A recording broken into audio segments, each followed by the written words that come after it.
and it's time for chapter 16 of the Landry News. Salvage crew inspects wreckage. Ooh, this sounds good. On the Monday after the 9th edition came out, Mr. Larson got a large brown envelope from Dr. Barnes, hand-delivered to him before school by Mrs. Cormier, just in case he forgot to check his mailbox in the office.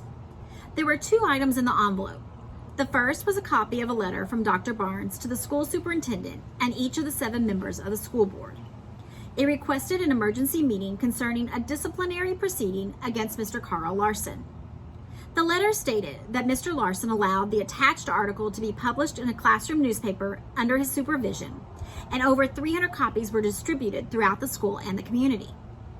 Other phrases in the letter included lack of professional judgment, disregard for individual privacy, unprofessional behavior, inappropriate use of school resources, and insensitivity to community values. A photocopy of the 3rd page of the 9th edition of the Landry News was stapled to the letter, with the story about the divorce circled. The second item in the envelope was a letter to Mr. Larson from Dr. Barnes, informing him of the intended disciplinary action. The letter told Mr. Larson that this would be a public hearing, and he might want to have his own lawyer present. The secretary of the teachers union at the school had been informed about the hearing. Dr. Barnes also reminded Mr. Larson that if he wished, he could choose to resign. If he resigned, there would be no need for a disciplinary proceeding. He could quietly retire, and that would be the end of it.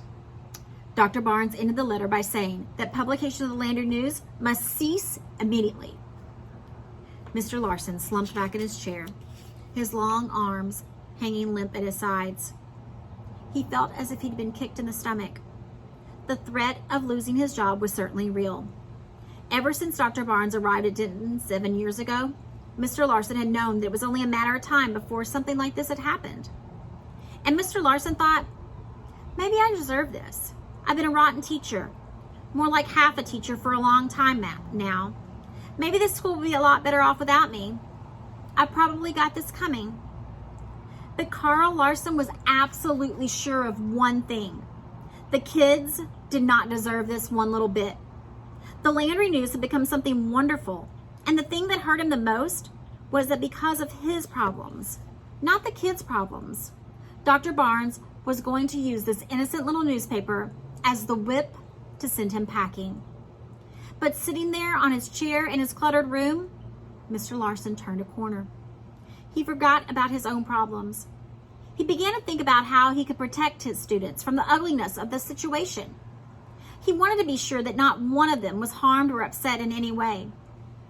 As he began to think about the kids, all the heaviness and burden seemed to drop away. Then all at once, Mr. Larson got an idea. He sat bolt upright in his chair, and the thought that formed clearly in his mind was incredibly simple. It was a plan that would protect all the kids, and it would protect him, and it might even protect Dr. Barnes as well. And one word summed up the whole solution: teach. The newest copy of the Landry News lay there on his desk next to the letters from Dr. Barnes. Mr. Larson looked from one to the other, and he smiled. Everyone else could get as upset and angry and worried as they wanted to, but he was not going to worry. Why?